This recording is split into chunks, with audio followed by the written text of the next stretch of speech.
கண் திருஷ்டி நிறையா இருக்குது, அதை குறைக்கணும் அப்படின்னா இந்த டிப்ஸை ஃபாலோ பண்ணுங்கள். கையேந்தி கோவிலில் சாப்பிடுங்க. நான் என்ன பண்ணுவேன்னா, என் ஊர்லேருந்து அவுட்டர் கிளம்பி போய் வண்டி எடுத்துகிட்டு போய் அந்த ஊரில் இருக்கிற கோவில் அன்னதானம் போடுற டேட்டெல்லாம் நான் ஞாபகம் வச்சுருப்பேன். நான் போவேன், என்னை அவங்களுக்கு யாருன்னே தெரியாது. நான் போவேன், வரிசையில் நிற்பேன், என் கையில் தட்டு கொடுப்பாங்க, தட்டை கையில் ஏந்தி நிற்பேன், சாப்பாடு போடுவாங்க, வாங்கிட்டு போய் தரையில் கம்முன்னு உட்காந்துக்குவேன். மண் தரையில் தான் உட்காருவேன். மண் தரையில் உட்காந்து நான் பாட்டு கம்முன்னு சாப்பிடுவேன். சாப்பிட்டு கையை கழுவிட்டு கும்பிட்டு எந்திரிச்சு வந்துடுவேன். ஓகேங்களா? உண்மையாலுமே இந்த இடத்துக்கு நான் யாருன்னு தெரிஞ்சால் அவங்க எனக்கு கொடுக்குற மரியாதையும் வேறு. ஆனால் நான் இந்த இடத்துக்கு எதுக்கு போயிருக்கேன் அப்படின்னா, என் கர்மாவை கழிக்கிறதுக்காக போயிருக்கேன். இந்த பிச்சைக்காரன் அப்படின்னு ஒரு படம் பார்த்தீங்க தெரியுங்களா? அவர் அதில் செய்கிறார் பார்த்தீங்களா? அதுதான் மிகச்சிறந்த கர்மம்.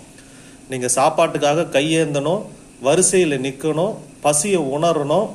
நான் வரிசையில் நிற்கும் போது எனக்கு முன்ன பின்ன இருக்கிற எல்லாருக்கும் நான் சம்மந்தம். நான் மேலே இருக்கிறவன்லாம் அப்படி அர்த்தம்